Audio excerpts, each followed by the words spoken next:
Thanks again, everybody, for joining us.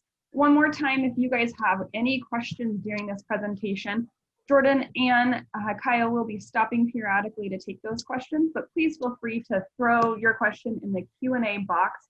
You can click on that at the very bottom of your screen. It'll pop up and you can type your question in there.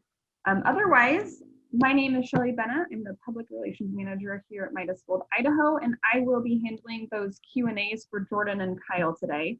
Jordan and Kyle, would you like to introduce yourself? Sure. Jordan Nielsen, geologist. I primarily work on infrastructure projects. Kyle Finn, I'm the Field Operations Manager for Midas Gold. Also previously the Permitting and Compliance Coordinator out at the project site for a number of years. Wonderful. Thank you guys so much. Jordan, take it away. Okay.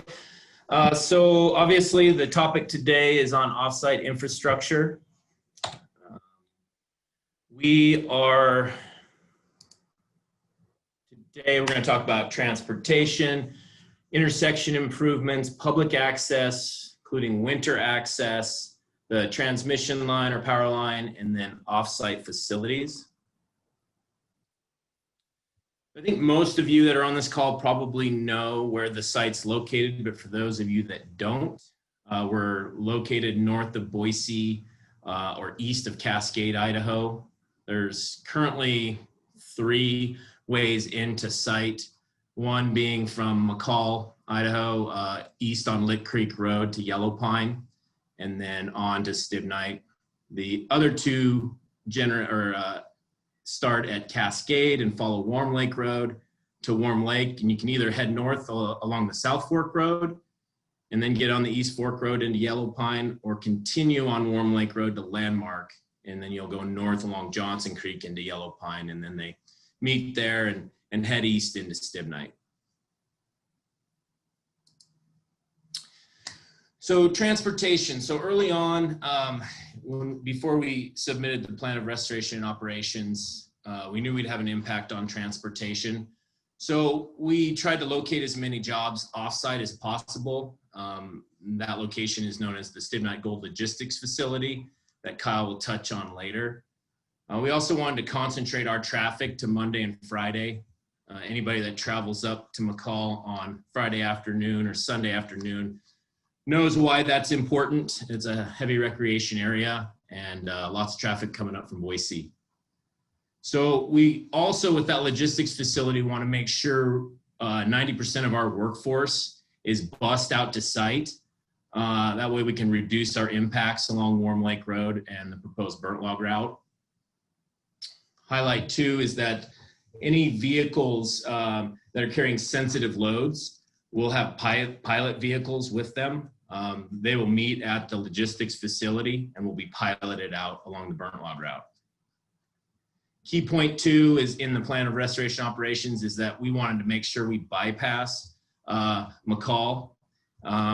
For obvious reasons, downtown McCall is high in recreation, and so we've proposed the what they call the Dinehard-Boydston bypass, and I'll get into that here in a little bit.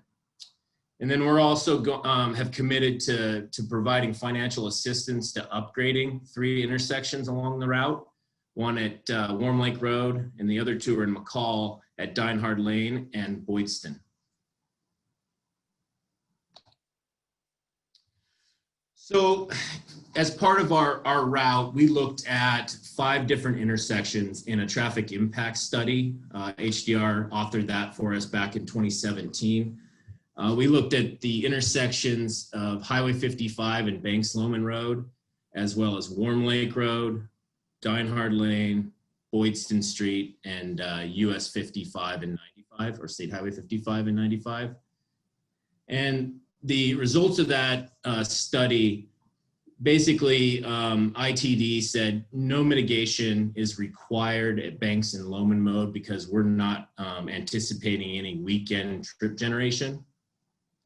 And no mitigation was required at US 95 and State Highway 55 in New Meadows there. However, when they looked at Warm Lake Road, Dinehard, and Boydston, they did make some recommendations. And most of those recommendations sort of fall out in the fact that those intersections were not designed for the type of vehicle that we are proposing, one of the heavy vehicles that we're proposing, which is a WB67 vehicle. It's a tractor trailer. It's about 67 feet from front axle to rear axle. Those intersections weren't originally designed to make those turning movements. So they recommended that we put forth conceptual designs that allow for those intersections to open up and allow safe travel of those trucks through them. I want to touch on sort of our impacts. Looked at kind of our trip generation out into 2025. That's more or less towards the beginning of our operations post-construction. So originally in 2017, we took traffic counts in many places along the route. And so I'm extrapolating out into 2025 based on a 3% annual average increase in traffic volumes. So by 2025, vehicles coming off of Warm Lake Road and heading north, there should be around 5,400, around 5,200 heading south, and around 886 along Warm Lake Road. So during operations, we will be adding around 72 vehicles leaving Warm Lake Road and heading north, and around 143 vehicles heading south, for a total of 250 vehicles impacting Warm Lake Road.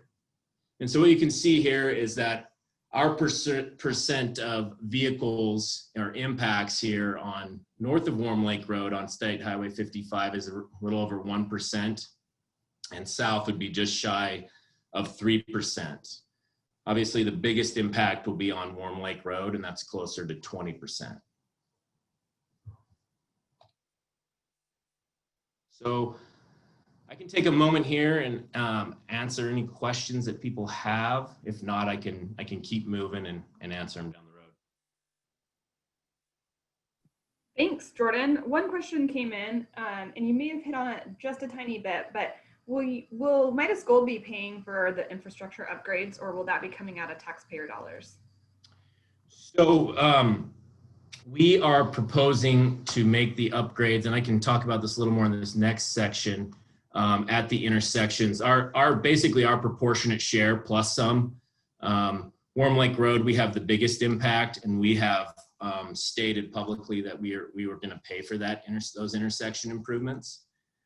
There's still some negotiations around the intersections at Dinehard Lane and Boydston with the City of McCall and ITD. They have sort of grander plans at those locations. So we're seeing what we can do to assist with those sort of larger plans. Our designs are a little bit smaller than what they're looking at. And kind of it's a good segue, I guess, to get into what those intersection improvements are going to look like. So the first one is at Warm Lake Road. I know this is a pretty busy figure, but the majority of changes that you'll see are actually on Highway 55. So if you're coming north out of Cascade, we're proposing to put a deceleration or right-hand turn lane on 55 to turn onto Warm Lake Road so that it has minimal impact on traffic heading north. And then likewise heading south on 55 from McCall to Cascade is we're proposing a left turn deceleration lane onto Warm Lake Road. And again, in order to not have as much impact on traffic traveling south, we're proposing to add a through lane west of the left-hand turn lane. And then for traffic turning off of Warm Lake Road south towards Cascade, we're proposing a acceleration or merge lane. So the next two impact McCall. They are, as I said before, we are not proposing to go through downtown McCall. We want to use the truck bypass. So the first intersection is at Dinehard Lane and State Highway 55 with the airport on the southwest corner. And then At the end of the yellow line towards the northwest is the other intersection known as Boydston Street and State Highway 55. Kind of below background here is that the City of McCall and ITD are currently working on a feasibility study to trade these routes. State Highway 55 goes through downtown. McCall would like to get that out of downtown, and so they're currently working on a feasibility study to see if that's possible. And another busy figure, but this is at Dinehard Lane and 55. The airport property is at the bottom of the screen. So what we've proposed to do in order to open up that intersection so that traffic moving north, north and west can safely move through that intersection is to pull back that southwest corner. It doesn't take a whole lot to do that. We do have to work with the FAA to get the proper permits to do that. But we're working with the City of McCall and ITD on that now. So at Boydston and 55, what we're proposing here is sort of similar to Warm Lake, is for traffic heading west on 55, we'll put in a deceleration or left turn lane for the traffic that wants to turn left onto Boydston, as well as a through lane on the north. Pull back the stop bars a little bit on Boydston to allow for the traffic to move through there safely. Any questions on that section? Not yet. All right, well, I'll keep moving then. Okay, so the Burt Log Route. Many of you probably heard of it. It's approximately 37 miles long. 23 miles of that will be improving roads. So improving the existing Burke Log Road, as well as the Meadow Creek Lookout Road and Thunder Mountain roads. We do need to build about 13.5 miles of pioneered road between those roads to connect them. And it emanates out of Landmark and then heads east and comes in from the south of Stibnite. So when we looked at Burke Log Route, we considered it as well as many other routes that I won't get into today, but I think we looked at probably 7 or 8 different types or different routes, different segments, even from using the old Thunder Mountain Road, looking at what's called the Yellow Pine Route, Johnson Creek to Stibnite Road. And we landed on the Burke Log Route for many reasons, but here are listed some of the advantages. Is that what we wanted to do, the key for us is to avoid paralleling major fish-bearing streams. So that quickly eliminated, the South Fork, the Johnson Creek, and Stibnite routes. In order to do that, we wanted to minimize any potential spills into those waterways. It also is, we avoid less or interaction with recreation traffic. As many as you know, Johnson Creek's a pretty important recreational area for fishing and other things. Another point is that there's less elevation loss after the first summit. It's a lower construction cost, shorter construction time frame, and less excavation and material haulage. But from what this picture illustrates, it's got the Burke Log Route has the lowest avalanche and landslide danger. This picture here is from 2 years ago on the Stibnite Road between Yellow Pine and Stibnite, where we had a very large avalanche blocked the river and closed down, and we had to, the Valley County had to reconstruct the road, which took a few months, which obviously wouldn't be advantageous for us during operations. So the road life is approximately 25 to 30 years. Pre-operations, which is construction, would take about 3 years, 2 to 3 years. Operations are estimated to last 12 to 15 years, and then approximately 5 years of mine closure, followed by monitoring. And then the type of maintenance we'd be working on, we'd work on an agreement with Valley County, or that during the summer we'd do dust suppression, clean out culverts, clear landslides, mudslides, and resurface and reshape the road after winter use. Winter, we'll definitely obviously have to work on avalanche control. There's portions of the Burnt Log Route that are up near 8,000 feet, which will be a job in until itself, which we'll also have to sand that roadway. So one of the questions we get a lot is, will that road stay in permanently? And answer is no. We're proposing to, so the pioneered section of the road will be reclaimed and reseeded. And then the sections of new or an upgraded road, we'll pull those back to around 14 feet, driving width. Our upgrades are looking at around 21 feet, so we'll pull that back.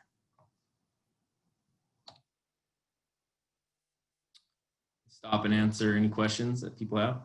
Yeah, absolutely. We do have one. Somebody has a question on Reardon Creek. Has the ground going from Reardon Creek to Meadow Creek Ridge been analyzed? Yes, it has. I don't think I have it. So we've done some geotech analysis. We're looking to do more. We're currently working on a categorical exclusion to do a geophysical investigation on much of this pioneered section of the road, and we're hoping that we can get that done next summer.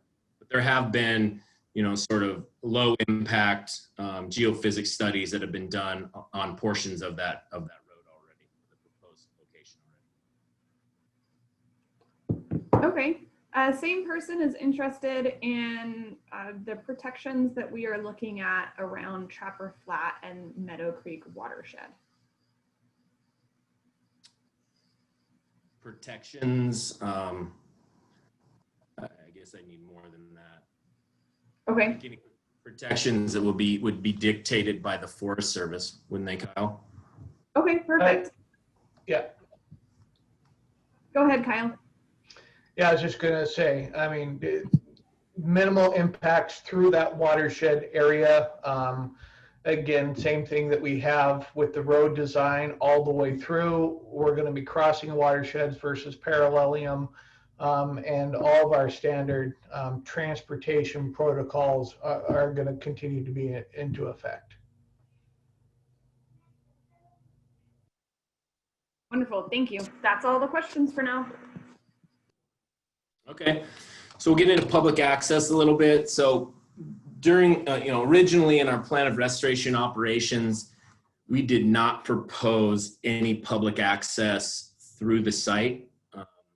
However, we did propose an OHV route west of site that would connect what's known as Powerline Road or Horsehaven Road to the Meadow Creek Lookout. But based on scoping and public outcry, so to speak, from the Yellow Pine community, they wanted access through site. So we've looked at several different alternatives and looked at cost and feasibility of it. And although it's, I guess it's potentially, it's a difficult build, it is doable. And kind of where we've landed, there's a couple alternatives. Either one is up and around the pit, the Yellow Pine pit, the proposed Yellow Pine pit, or through a bench towards the top of the Yellow Pine pit, which this figure illustrates in purple. To highlight though, it will be seasonal access like it is today. During construction, you would anticipate times of closure while we're building the road, and then during times of when we're blasting in the Yellow Pine pit. So there will be times of closure. All right, so we'll touch on winter access. So by proposing to utilize Warm Lake Road and the Burnt Log Road, there will be impacts to the existing groomed trail network, which is in green. What we've proposed instead, and worked with a lot of the snowmobile user groups in Valley County and Valley County groomers, is the pink line here. Is instead of utilizing Warm Lake Road, we're proposing to go up over Cabin Trout Road, which is basically follows the transmission line, the proposed transmission line route. And once you get over into Johnson Creek at the Trout Creek Campground, we would, during construction, create a 16-foot wide groom track on the west side of Johnson Creek Road so that recreationalists could still get back to Landmark. There will be a short connector on the south side of Warm Lake Road that will connect, Johnson Creek to the Stanley Landmark Road. I think that's about it. Is there anything I missed on that one, Kyle? I think that's it, Jordan. Okay. Any questions on that? We don't have any questions on that. We do have a question, but I'm going to hold it till the end. Okay. So power line. So we need 50 megawatts of power up at site. The current transmission infrastructure is not up to meet that. So we're currently working with Idaho Power to come up with a design in order to provide that power that we need out in site. And part of that includes upgrading 73 miles of transmission line, which includes all poles, all conductor. There will be several upgrades to substations originating all the way from the Hells Canyon River Complex and into site. We've got several new substations as well, including Cascade, in Scott Valley, at Johnson, along Johnson Creek, just south of the airport, and then up at Stibnite. And I think one of the questions a lot of people want to know about that too is, are we paying for that, or are the ratepayers going to have to pay for that? And we as Midas Gold will be paying for those upgrades, so that ratepayers won't have to. But it does provide quite a benefit to the valley as a whole by building a better backbone into Cascade or into Valley County. Currently, the 138 kV line comes into Lake Fork, and we're proposing to upgrade the remainder of the 69 kV line from Lake Fork into Stibnite. We're going to upgrade that to 138 kV. And what you'll see is subtle differences. So on this slide, we have the existing single poles on the left and the new poles on the right. Those will increase in height by approximately 20 feet. The existing H-frame structures will also increase in height by an average of 15 feet. There are some locations where they won't get any wider, but there are a few locations where they will get about 5 feet wider.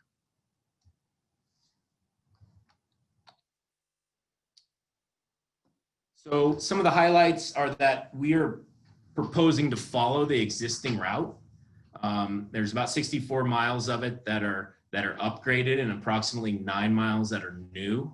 The portion between Johnson Creek and Stibnite is considered new because the old line has been taken down. So we will have to increase the right-of-way from 70 feet to 100 feet. A lot of that is due to wildfires, especially from California, and what they've seen down there is Idaho Power's requested that we create a wider right-of-way. Obviously increasing the voltage, like I talked about, from 69 to 138 kV, and we'll be building larger structures. Should take around 2 years to construct. And then there are a couple locations where we proposed reroutes, and I'll get to those right now. So one of those is what we call the railroad grade reroute. This is just north of Little Donner out of Cascade, between Little Donner and you can see the reservoir, Cascade Reservoir, Cascade Lake to the west. This existing route goes right through a bunch of wetlands. There's a existing railroad grade to the north of that. So it just made sense while we're rebuilding this is to get them out of the wetlands and move it to a higher and drier location with better access. The other location is down by Cascade or east of Cascade, what we call the Pearsall bypass. So there's a neighborhood called Thunder Mountain Estates along Warm Lake Road where the transmission line goes right through everybody's backyard. So we looked at an alternative route, which is the green route. So the purple route to the east is the portion that goes through the backyards of the Thunder Mountain Estates. The green route is the new reroute that we're proposing. It utilizes Valley County right-of-way as well as Boise National Forest and Idaho Department of Lands property, and gets it out of the backyards of those folks. So Jordan, I'm going to stop you really quick since we are on this slide. You may have touched on it again, but can we just clarify what side of the road will the Johnson Creek substation be located? The Johnson Creek substation, that will be on the east side of the road on a bench above the road. Okay, perfect. And then one more, how will power ROW affect private land that the line crosses on Johnson Creek? How will the private, okay, so the private land on Johnson Creek, how will the increased right-of-way affect, okay. So there's actually not a lot of private land along there. So there is one location, the area near where the substation is. We are not proposing to widen that right-of-way because it's a sort of flat area, and there is no need to widen it. There's very little trees in that location. There are a couple locations further south that cross, and so really we're looking at an increase of 15 feet on either side of the current center line. So it should have very little impact. Perfect, thank you.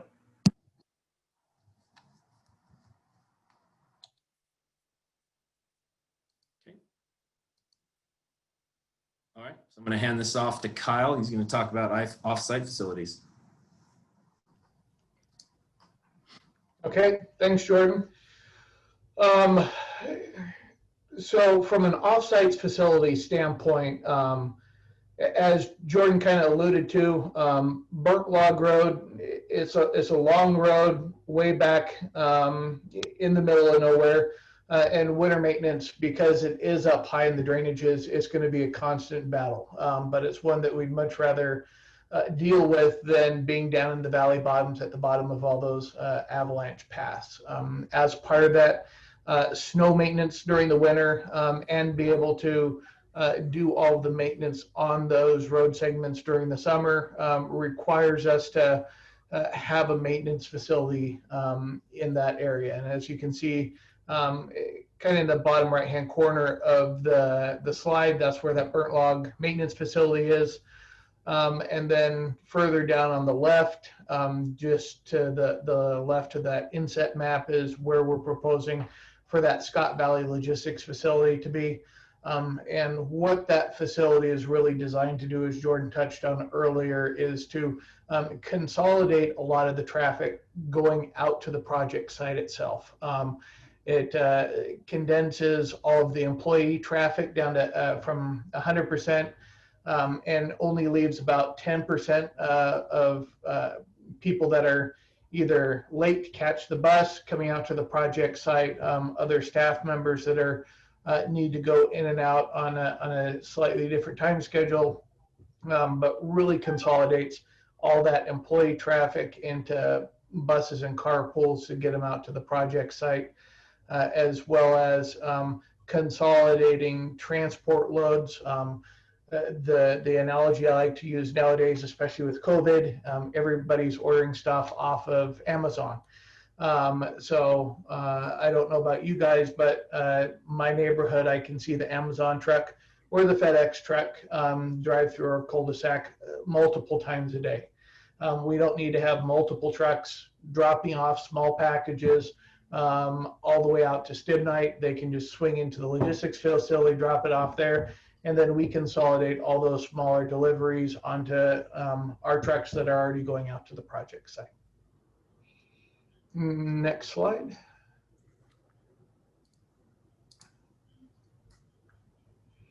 So from the logistics facility standpoint, this is kind of what the area looks like.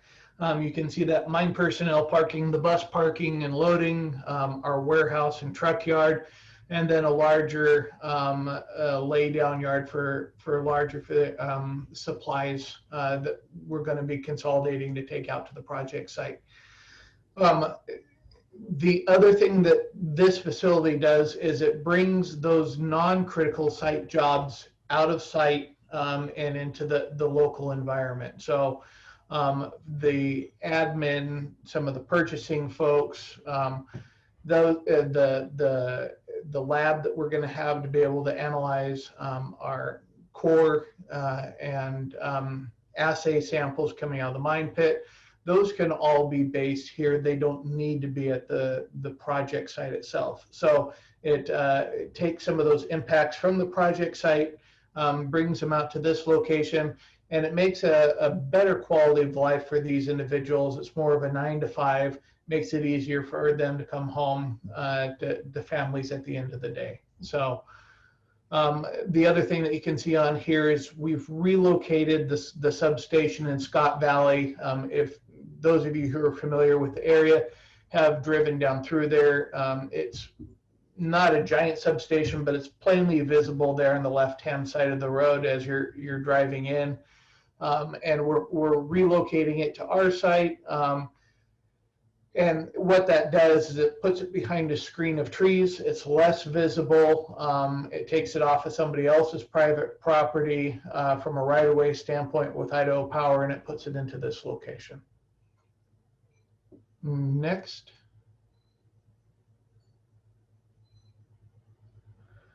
The Burke Log Maintenance Facility. This is a dual-purpose location that we've been able to choose here. This is actually a quarry site that we developed early in building and expanding the Burke Log Road. We basically grub and clear the site, quarry out all the material, have a nice stockpile sitting there, and then we come in, reutilize the same footprint to set up the maintenance building and those other facilities there, the aggregate storage for being able to sand the road in the winter. Next slide. I think that was it. All right. Well, we got a few questions that we need to get through. So the first question is a clarification on the Trapper Flats question. This gentleman wanted to know the bottom of Trapper Flat Valley is wide and marshy. Will your road add fill, and will the road wind to avoid soft areas? I'll try that, and Jordan, you can step in to fill in some additional details. The Trapper Flat area is actually one of our larger bridge sections that we're going to need to install. It's actually a larger bridge on Johnson Creek, just because of that larger marshy area in there. So it's more of a post and pillar bridge section to be able to get across that marshy area. And then we quickly get to the far side of that valley to start paralleling and running up the hillside where we're out of that marsh and wetland area. That's correct. Capture that? Yeah, you did. You did well. Perfect. Next question. Are we proposing to have Warm Lake Road plowed and open to the public in the winter up to Landmark once mining operations begin? So in our original plan of restoration and operations, we had proposed for all of the roads to be open to the public year round. In review of the draft EIS, I have noticed that the section of Warm Lake Road, where the snowmobile route currently starts and plowing stops, up to Landmark Summit, it does indicate under all alternatives that route would be closed to the public during the winter. It's something that the company will be addressing in its comments to the Forest Service. It wasn't our intent that that route be closed to the public during the winter. But I know there's folks at the county and the Forest Service who think that that route should be closed during the winter. We think that we can have that that route and segment of the road be safe for all traffic, whether it's winter access for recreation or any of the support traffic going out to the mine site. Okay. We have a few more that we're going to try to get through for you guys. One, the state usually requires a 90-degree intersection of a road to a main highway. Does this apply to the Warm Lake Road to 55 intersection? Yeah, let me get to that. Let me pull that up. So it's tough to see, but we are going to reduce that skew from what it currently is at, and I can't remember exactly what it is, to an 80-degree skew, so that it will be easier to see traffic. If you're turning off a Warm Lake Road heading south towards Cascade, it'll be easier to see the traffic coming at you from McCall. Okay. So clarifying question on the power lines. That gentleman that was asking about the private land, power lines on the private land. Sounds like there's 2 places near Wapiti. They're just wondering how close those were. Okay, so the southern area, I think that they're referencing is crossing private land, Patty Knowlton and Mr. Miller's place, just east of Wapiti Meadows. And it will cross their property. There will be a need to thin some trees, but we'll obviously work with the landowners, and Idaho Power will as well. If there are certain locations or certain trees they don't want removed, we'll work with them to try to not remove those. But if it's a safety issue, they will need to be removed. And I think the other location they're talking about is up near the airport. And that was the one I was referencing in the first comment I made. Okay, perfect. Another question on Burke Log Road. How will the risk of contaminant spills be minimized along the Burke Log Road?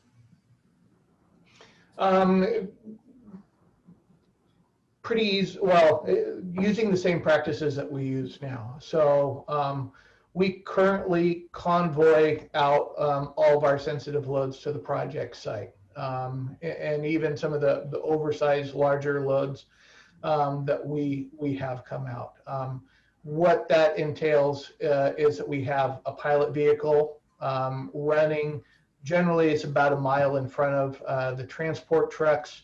Then we have a hazardous materials or a HAZWOPER response team traveling with those transport trucks with appropriate spill response equipment contained in trucks and in trailers.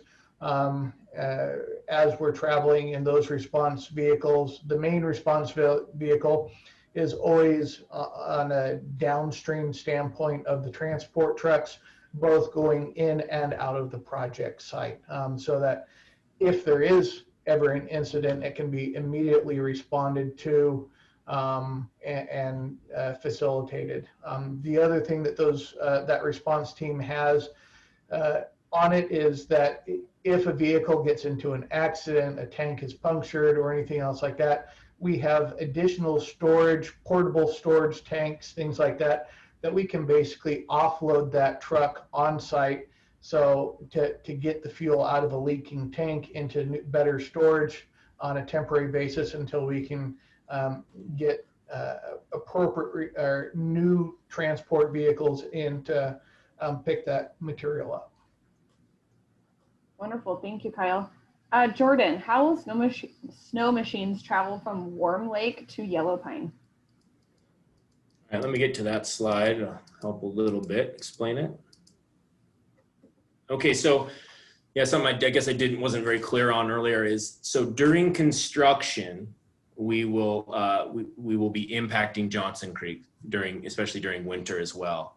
And so between Trout Creek and Wapiti Meadows, this green line here, which is currently groomed, that will be, I guess, access during those 2 years of construction of the Burnt Log Route will be no longer.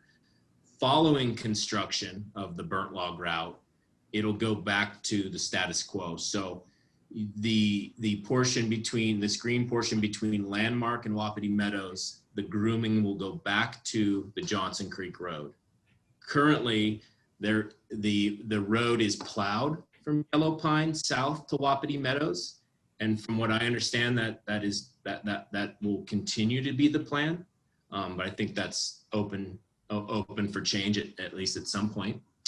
But anyway, just to kind of touch on that, is the route will be from Warm Lake along this pink line up over Cabin Trout, and then along Johnson Creek. Wonderful. Thank you, Jordan. Kyle, this one's for you. I'm excited for you to answer this question. What has your track record been to date with the transportation safety measures that you've been using to transport sensitive loads to the site? Excellent. With our transport, fuel haul protocol and everything else, we've not had an incident. So transporting fuel and other material out to the project site, we've made over, I want to say 134 fuel hauls out to the project site with 0 incidents. So we go above and beyond even what the Forest Service does to be able to get fuel out to their workstations. Perfect. Thank you. So this question can probably go to all of us. Jordan and Kyle, you can answer it. How challenging has this project been to plan compared to other efforts according to the geography, working with the cities and ITD, the local communities, and recreationalists? I'll start and say, I'll touch on, working with the cities and ITD.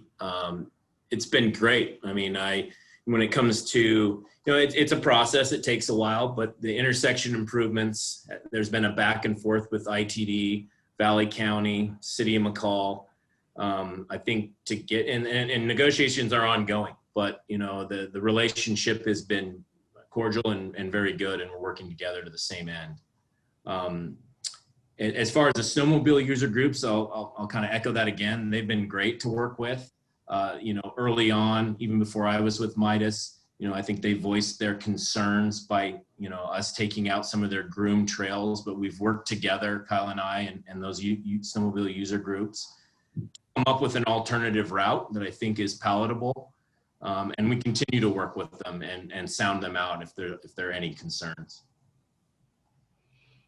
Yeah, and I'll echo what Jordan just said here. And realistically, it's all about dialogue and communication, and willingness to identify concerns and come up with creative solutions to solve some of these issues and problems.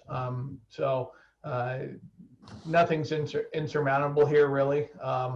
And the ability to work together respectfully of each other and understand where other folks are coming from really does make the whole process move forward and able to come forward with some good solutions.